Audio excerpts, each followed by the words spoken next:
Hi అండి. నేను ఈరోజు మువ్వంకాయ ఎలా చేయాలో చేసి చూపిస్తానండి. దానికి కావాల్సిన పదార్థాలు: వంకాయలండి, ఆల్రెడీ నేను ఉప్పు నీళ్ళలో కట్ చేసి పెట్టుకున్నానండి వంకాయలు. అలానే ఆనియన్స్, జీలకర్ర, ధనియాలు, వెల్లుల్లి అండి. మసాలా అన్నీ రెడీ చేసుకున్నానండి. మసాలా, పచ్చిమిర్చి, ఆనియన్స్ అన్నీ పేస్ట్ అండి, టమాటా, కొత్తిమీర పేస్టు. ముందుగా స్టవ్ వెలిగించుకొని మనం పాత్ర పెట్టుకోవాలండి. కొద్దిగా ఆయిల్ వేసుకోవాలండి. కర్రీకి సరిపడినంత ఆయిల్ వేసుకోవాలి. ఆయిల్ వేడెక్కాక చిటికెడు పసుపు వేసుకోవాలండి.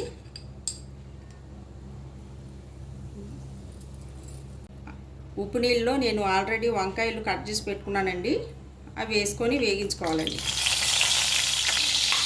వంకాయలు ఇలాగ ఆయిల్లో మగ్గించుకోవాలండి. వంకాయలు ఇలా మగ్గుతున్నాయండి. ఇంకొక నిమిషం ఆగాక మనం తీసేద్దామండి.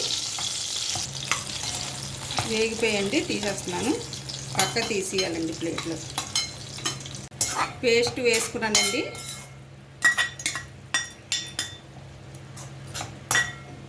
దీంట్లో నేను పచ్చిమిర్చి అండి, వెల్లుల్లి, అల్లం వేయలేదండి. ఎందుకంటే మువ్వంకాయకి వెల్లుల్లి, ధనియాలు, జీలకర్ర, కొద్దిగా గసగసాలు, ఆనియన్స్ ఇవి మిక్సీ పట్టించుకుంటే టేస్ట్ బాగుంటుందండి.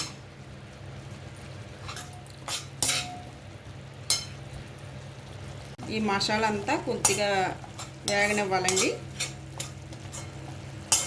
ఇది వేగిన తర్వాత టమాటా పేస్ట్ వేసుకుందామండి. కొద్దిగా సాల్ట్ వేసుకోవాలి. టమాటా పేస్ట్ వేసుకోవాలండి. కొత్తిమీర, టమాటా పేస్ట్.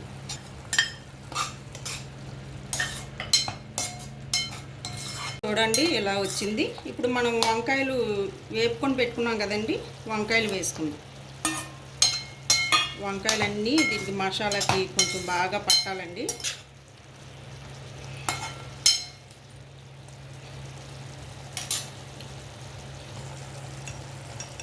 కొద్దిగా గరం మసాలా పొడి వేసుకోవాలండి.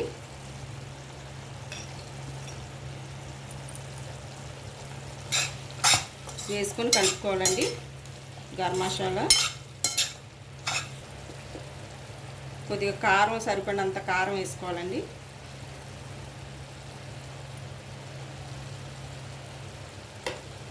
ఒకసారి కలిపేద్దామండి. ఒకసారి కలిపేసాక వాటర్ వేసుకుందాం. కొద్దిగా వాటర్ వేసుకుందామండి.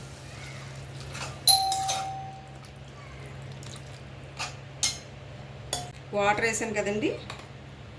కొద్దిగా జీరా పౌడరు వేసుకోవాలండి. లాస్ట్లో వేసుకున్నాక ఇదంతా ఉడకాలండి. వంకాయలన్నీ బాగా మగ్గితే టేస్ట్ బాగుంటుంది. నిమిషాలు ఉడకాలండి. ఉడికిన తర్వాత మరలా చూపిస్తానండి. ముద్దపప్పు చేస్తున్నానండి. అది కుక్కర్లో కడిగి పెట్టుకున్నాను. ఇప్పుడు స్టవ్ వెలిగించుకొని కుక్కర్ పెట్టుకుంటానండి. మువ్వంకాయ కర్రీకి ముద్దపప్పు చాలా బాగుంటుందండి. కర్రీ దగ్గర పడుతుందండి. కొద్దిగా సాల్ట్ చూసుకుందామండి, సరిపోయింది లేదా. సాల్ట్ చూసుకున్నాక స్టవ్ కట్టివచ్చు.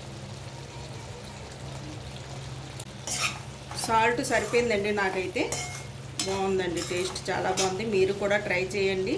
గుత్తి వంకాయ అయిపోయిందండి. కర్రీ స్టవ్ కట్టేస్తున్నానండి. చూడండి అయిపోయింది. గుత్తి వంకాయ మంచి టేస్టీ. స్మెల్ అయితే అదిరిపోతుంది. ఇది వేడి వేడి అన్నంలో కలుపుకుని తింటే చాలా టేస్టీగా ఉంటుంది. మీరు కూడా ట్రై చేయండి.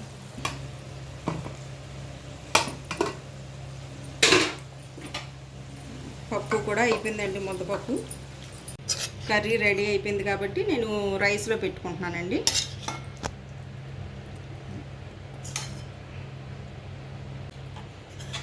చూడండి కర్రీ సూపర్గా ఉందండి. ముద్దపప్పు వేసుకుందామండి.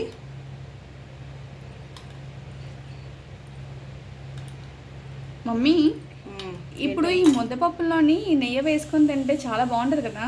అది కూడా వేస్తాను కావ్య, చూపిస్తాను. ఓకే, చూడు నెయ్యి వేస్తున్నాను పప్పు మీద. చాలా బాగుంటుంది. మువ్వ వంకాయకి ముద్దపప్పు, నెయ్యి, సూపర్ టేస్ట్. టేస్ట్ చూసి చెప్పు కావ్య. ఓకే అమ్మా, థ్యాంక్ యూ. చూశారు కదండి, గుత్తి వంకాయ కర్రీ, ముద్దపప్పు, నెయ్యి రైస్తో తీసుకొని నేను టేస్ట్ చూస్తానండి. మీరు కూడా ఒకసారి ట్రై చేయండి, చాలా బాగుంటుంది. మీకు కూడా ఈ రెసిపీ నచ్చినట్టయితే లైక్, షేర్, సబ్స్క్రైబ్ చేసుకోండి. మన ఛానల్ పేరు గుర్తుందిగా, కేకే రెసిపీ హౌస్. Thank you.